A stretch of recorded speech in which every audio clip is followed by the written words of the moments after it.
নমস্কার। যুক্তি তর্ক সঙ্গে অর্কই আপনাদের স্বাগত। আপনাদের সঙ্গে আমি অর্কপ্রভ সরকার।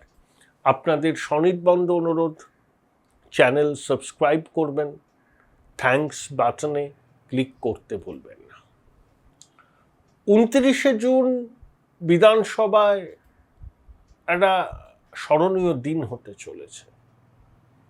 সেখানে অনেকগুলি গুরুত্বপূর্ণ বিল পেশ করা হবে। তার মধ্যে উল্লেখযোগ্য হচ্ছে ইউনিফর্ম সিভিল কোড। ইতিমধ্যে উত্তরাখণ্ড, গুজরাট এবং অসমে ইউনিফর্ম সিভিল কোড চালু হয়েছে।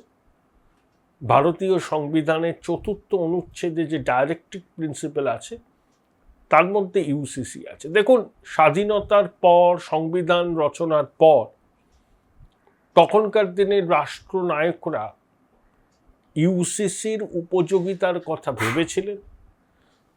তারা মনে করেছিলেন যে সময়টা এখনই হয়তো ঠিক নয়, কিন্তু ইউসিসি লাগু করতেই হবে। যখন সময় আসবে তখন লাগু করতে হবে। এখন বিচারপতিদের নেতৃত্বে কমিটি হবে। পাহাড়ের এবং জঙ্গলমহলের আদিবাসীদের সাংবিধানিক অধিকার, তাদের নিজস্ব রীতিনীতিগুলোকে ছাড় দেওয়া হবে। আসামেও হয়েছে। ইউসিসি নিয়ে বিস্তারিত প্রতিবেদন করা যায়, খুবই থিওরিটিক্যাল। আমি তার মধ্যে যাচ্ছি না, কারণ মানুষের অতটা ধৈর্য নেই যে ইউসিসি নিয়ে তারা শুনবেন।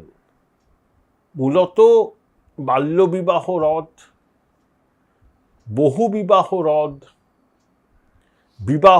বিবাহ বিচ্ছেদ, লিভিং সম্পর্কের নথিভুক্তিকরণ, সম্পত্তির উত্তরাধিকার, এসবই সারা দেশে একটা অভিন্ন দেওয়ানি আইনের মাধ্যমে হবে। প্রত্যেক ধর্মেরই কিছু পার্সোনাল ল আছে, মুসলিম পার্সোনাল ল আছে, সেগুলো কিন্তু এখানে কার্যকরী হবে না। সবাইকে দেশের একটা আইন মানতে হবে, হিন্দু, মুসলমান, খ্রিস্টান নির্বিশেষে। কিন্তু আদিবাসী, মূলবাসী জনজাতি এবং পাহাড়ের কিছু সম্প্রদায়ের জন্য অবশ্যই ছাড় থাকবে। এটাকে বিরোধীরা বলছেন শুভেন্দুবাবুর নেতৃত্বাধীন নতুন সরকার কেন এত তাড়াহুড়ো করছে। এটা সংখ্যাগুরুর ইচ্ছাকে সংখ্যালঘিষ্ঠের উপর চাপিয়ে দেওয়া। ভারতবর্ষে বৈচিত্র্যের মধ্যেই ঐক্য, সংবিধান ইকুয়ালিটির কথা বলেছে, সমতার কথা বলেছে। ইউসিসি নাকি এর পরিপন্থী। সংবিধানে ইউসিসির প্রয়োজনীয়তার কথা বলেছিল, ডাইরেক্টিভ প্রিন্সিপালে ইউসিসির উল্লেখ আছে, এবং যখন সময় আসবে তখন ইউসিসি চালু করার কথাও বলা হয়েছিল। তো ইউসিসি নিয়ে বিল 29শে জুন বিধানসভায় মাননীয় মুখ্যমন্ত্রী শুভেন্দু অধিকারী পেশ করবেন। তখন তা নিয়ে বিস্তারিত আলাপ আলোচনা হবে, অনেকটাই থিওরিটিক্যাল আলাপ আলোচনা। আমি একটা জাস্ট 2-3 লাইনে মূল নির্যাসটুকু বললাম। পরবর্তীকালে দর্শকরা যদি চান তাহলে ইউসিসি নিয়ে অবশ্যই প্রতিবেদন আমি আলাদাভাবে করব। দেখুন, বিজেপি তাদের সংকল্পপত্রে রাজ্যে বিনিয়োগ, কর্মসংস্থান এবং শিল্পায়নের প্রতিশ্রুতি দিয়েছিল। শুভেন্দুবাবু দায়িত্ব নেওয়ার পর একটা জিনিস পরিষ্কার বুঝিয়ে দিয়েছেন, খিচমেরি ফটোতে তিনি কিন্তু বিশ্বাসী নন। অনেক শিল্পকর্তা এসে দেখা করে পুষ্পস্তবক দিলেন, ছবি উঠল, ব্যাস, তারপরে তোমার দেখা নাই রে, তোমার দেখা নাই। কোনো সুনির্দিষ্ট বিনিয়োগের প্রস্তাব নিয়েও তারা আসেন না, ভাষা প্রস্তাব, এবং শেষ পর্যন্ত সেই প্রস্তাব বাস্তবায়িত হয় না। যেমন বিজিবিএস 7ম এডিশন হয়ে গেছে 2025-এ, সর্বমোট 19 লক্ষ কোটি টাকার বিনিয়োগের প্রস্তাব এসেছিল। 13 লক্ষ কোটি টাকার বিনিয়োগ নাকি বাস্তবায়িত হয়েছে। কেউ দেখেছে? কোনো কলকারখানা দেখেছে? সবই হাওয়ায় হাওয়ায়। দিদিমণি একটা বড় অঙ্কের সংখ্যা শুনতে চাইতেন, কিছু সরকারি মারোয়ারি, কিছু দাসানুদাস, কিছু স্থাবক আমলা, নানা রকম যোগ বিয়োগ গোঁজামিল দিয়ে এরকম একটা অঙ্ক দিত। দিদিমণি তো মিথ্যা কথা বলতে খুব ভালোবাসতেন, অনর্গল বলেন, অনর্গল। তিনিও একটা ফিগার দিয়ে দিলেন, কোনোদিন শ্বেতপত্র প্রকাশ হয়নি। কতজন প্রত্যক্ষ পরোক্ষভাবে কাজ পেয়েছেন এইসব শিল্প টিল্প থেকে তার কোনো হিসাব নেই। তা শুভেন্দুবাবুটুকু জানেন। তাই যারা বিনিয়োগ করবে একেবারে তৈরি, রোডম্যাপ তৈরি, অমুক সময়ে শুরু করব, অমুক সময়ে শেষ করব, তাদেরকেই রেড কার্পেট বিছিয়ে স্বাগত জানানো হবে। সবকিছু ঠিক থাকলে পুজোর আগেই শুভেন্দুবাবুর সরকার একটা শিল্প সম্মেলন করবে। সেই শিল্প সম্মেলনে প্রধানমন্ত্রী উপস্থিত থাকার কথা।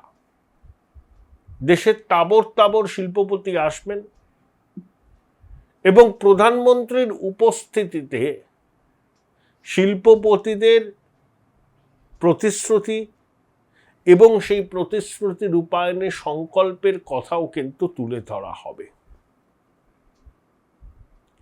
ইতিমধ্যে কয়েকটি কংক্রিট প্রপোজাল রাজ্যের কাছে এসছে।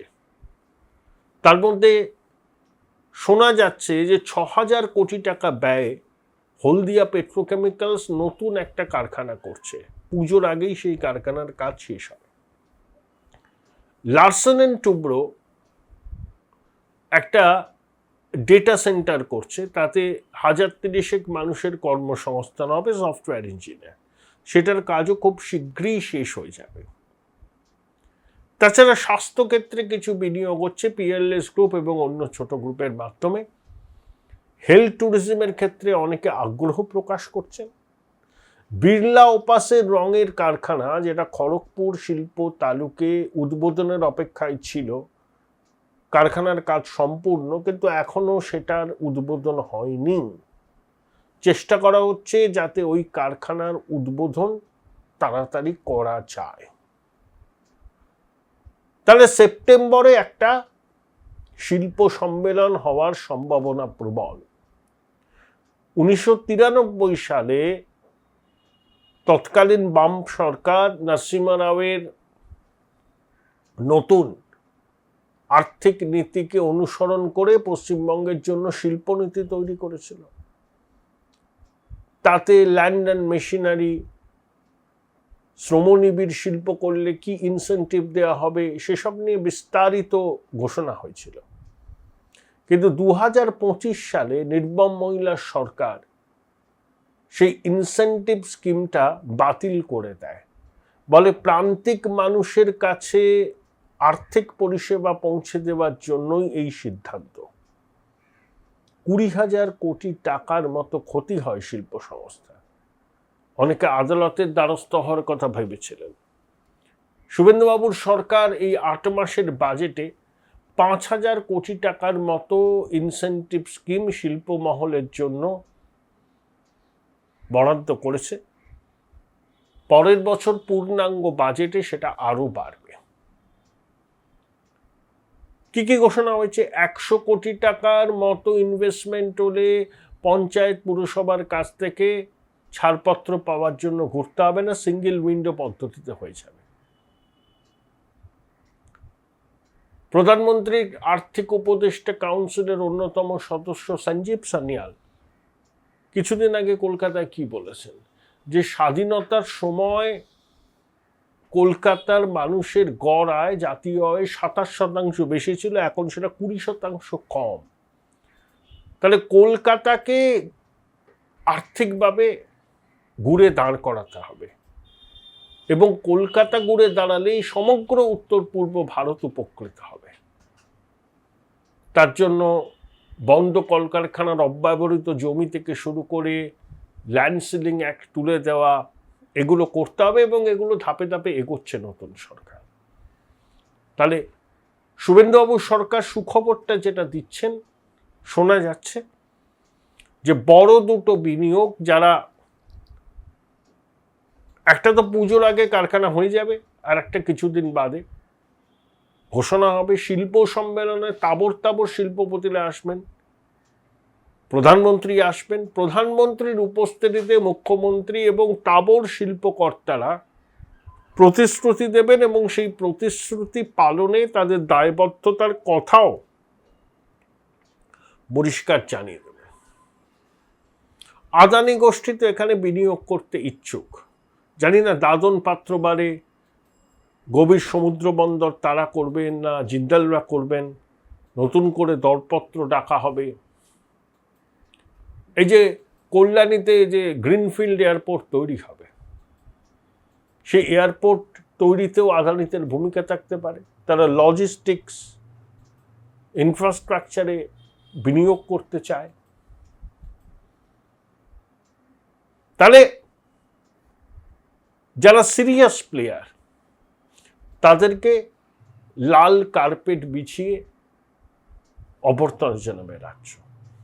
কিন্তু যারা শুধু খিচমিরি ফটো বলে মুখ্যমন্ত্রীর সঙ্গে একটা পুষ্পস্তবক নিয়ে দেখা করে ছবি তুলে সেটা নিয়ে প্রচার করলাম, তাদেরকে রাজ্য সরকার স্বাগত জানাবে না। পরিষ্কার, এর মধ্যে কোনো ইপস অ্যান্ড বাটস নেই।